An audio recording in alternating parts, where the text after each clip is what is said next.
వరి ధాన్యం కొనుగోలు కేంద్రాల్లో రైతులకు ఎలాంటి ఇబ్బందులు తలెత్తకుండా చర్యలు తీసుకోవాలి అంటూ జిల్లా కలెక్టర్ తేజస్ నందలాల్ పవార్ ఆదేశించారు.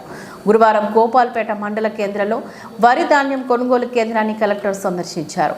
రైతులు ధాన్యం కేంద్రానికి ధాన్యం తెచ్చిన వెంటనే పేమెంట్ చేసి సంచుల్లో నింపాలని, ఎట్టి పరిస్థితుల్లో ధాన్యం వర్షంలోని తడవడానికి అవకాశం లేకుండా చూడాలని అన్నారు. కొనుగోలు చేసిన ధాన్యాన్ని ఎప్పటికప్పుడు మిల్లులకు తరలించాలని సూచించారు.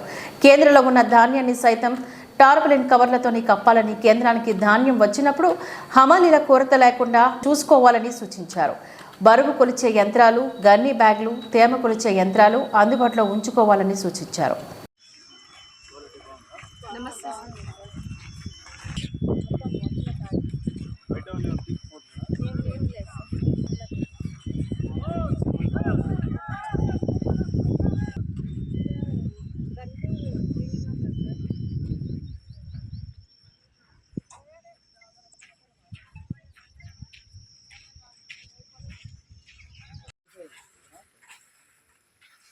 ఈసారి వాన సరిపోయాకి ఇబ్బంది అవుతుంది.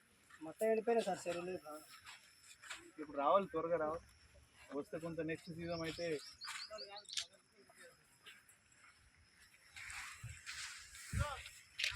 మధ్యలో